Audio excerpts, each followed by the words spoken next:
Hello class, we shall study a new lesson from science, that is transportation in animals and plants.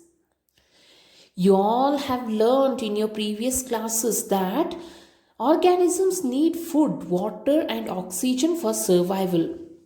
Without food or water and oxygen, no living organisms can live. They will die, isn't it? Yes.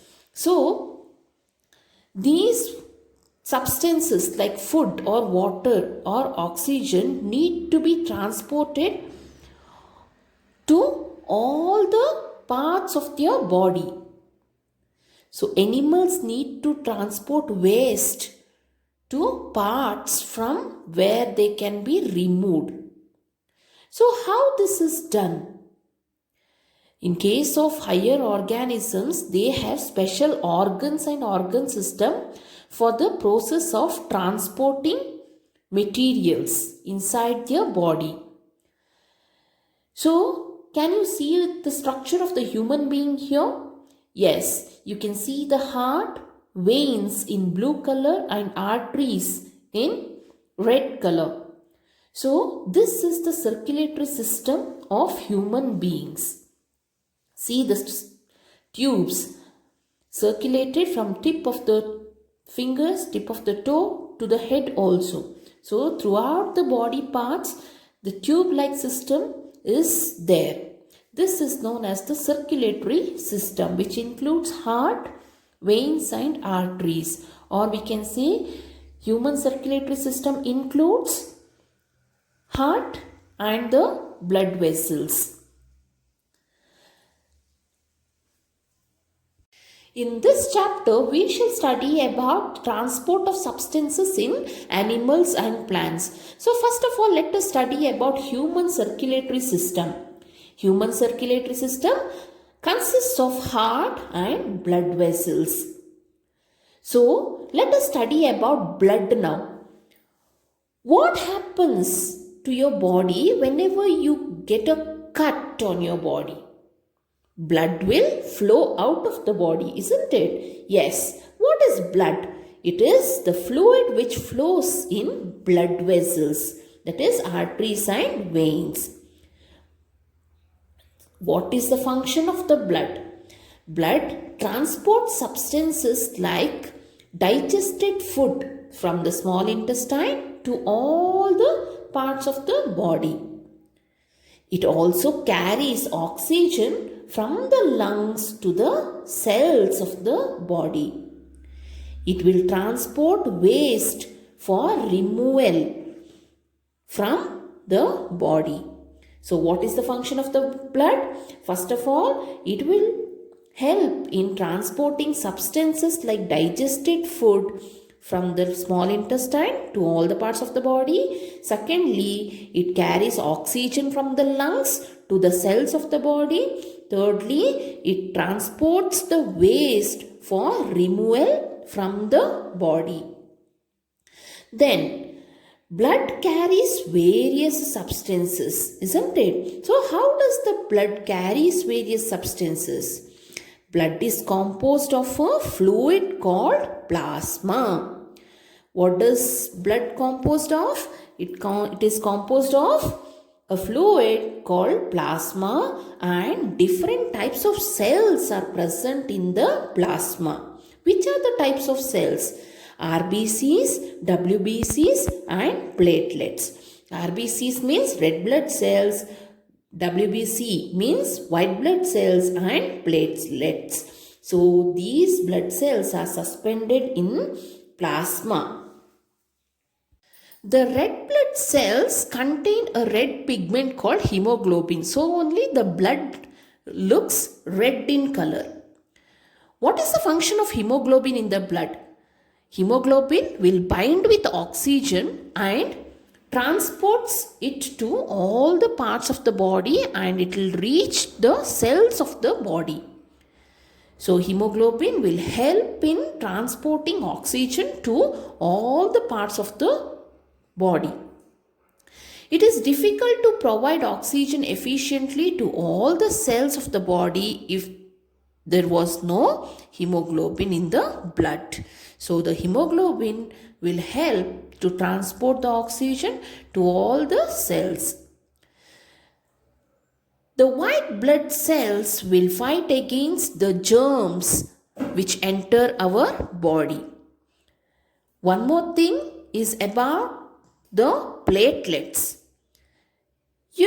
Sometimes when you get a wound in the body, the blood will ooze out of your body.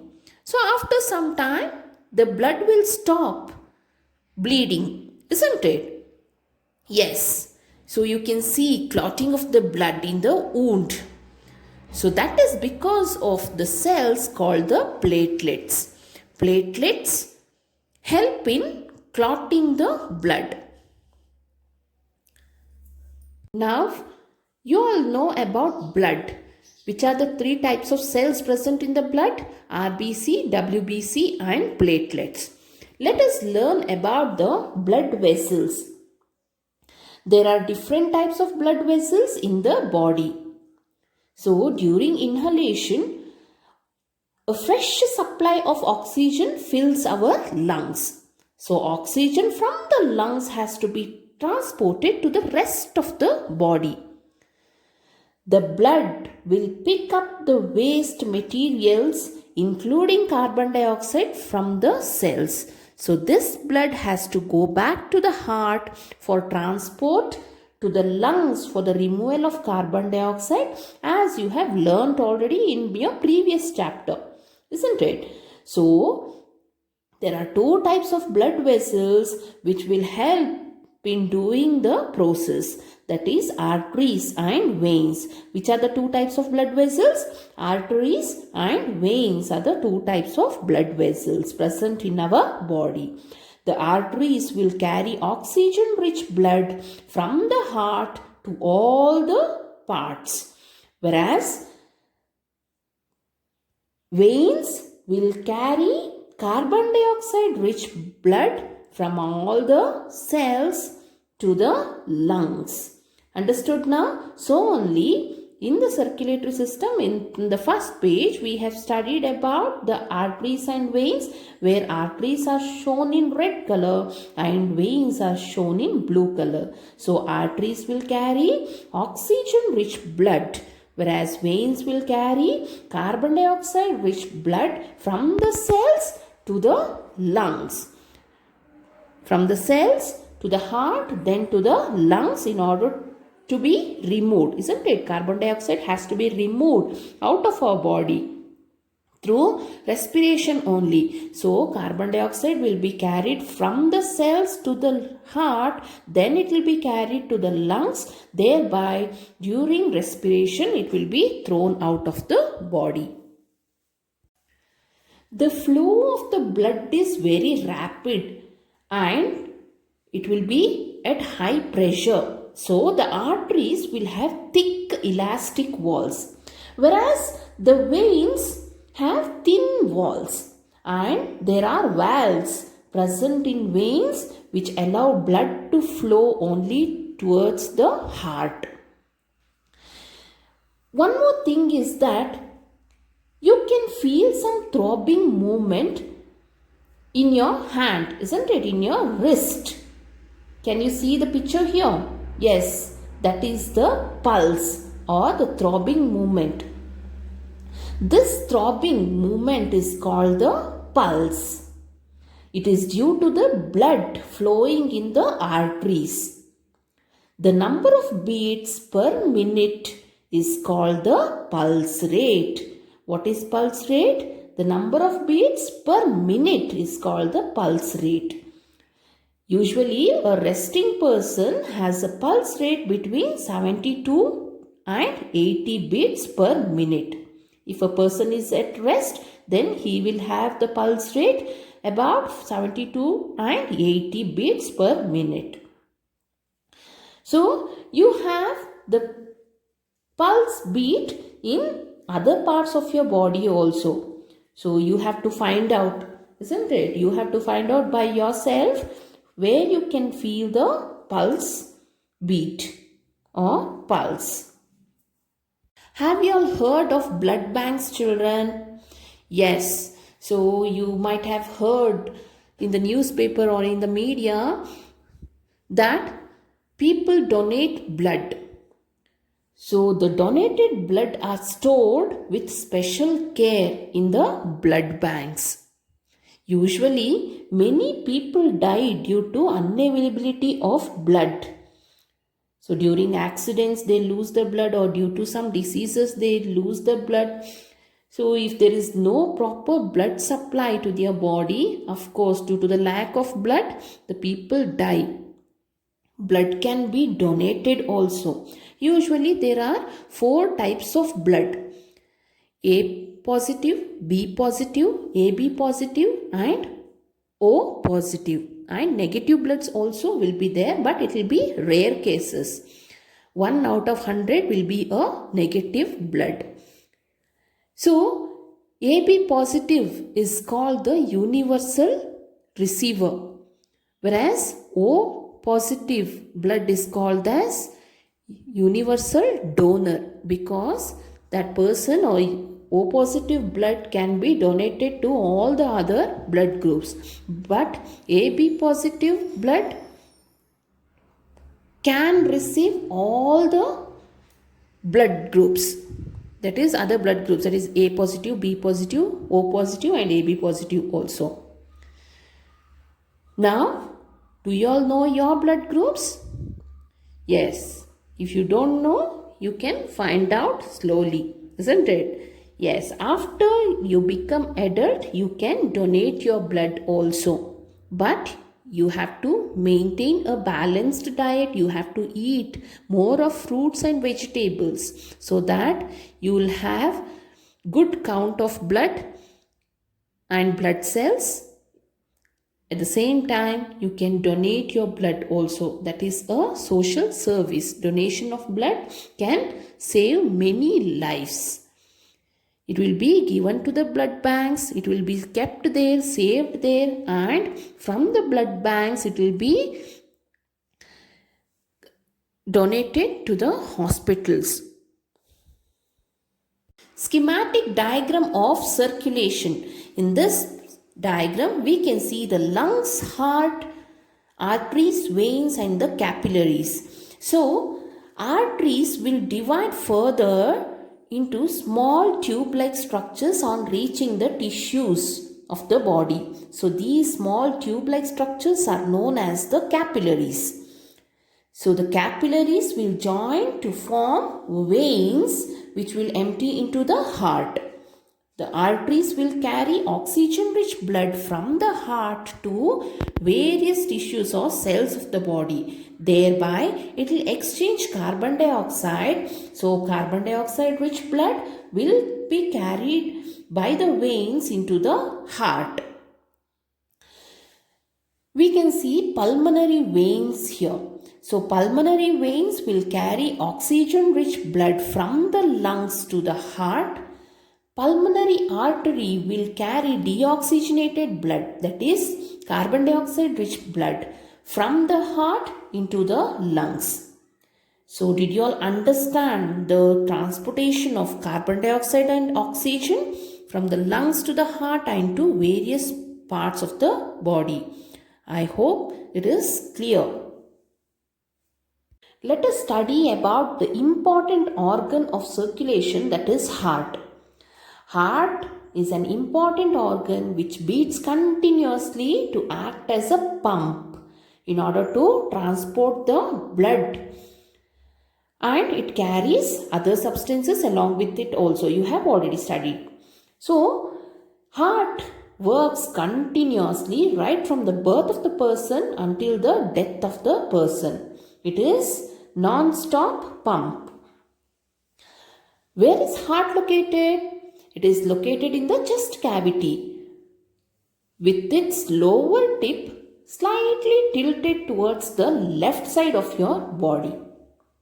If you hold your fingers inwards on your palm like this, yes, it becomes the fist, isn't it? So, the heart is about the size of your fist. Let us study the diagram of the heart, a human heart. So, you all know that the heart will have two types of blood in it.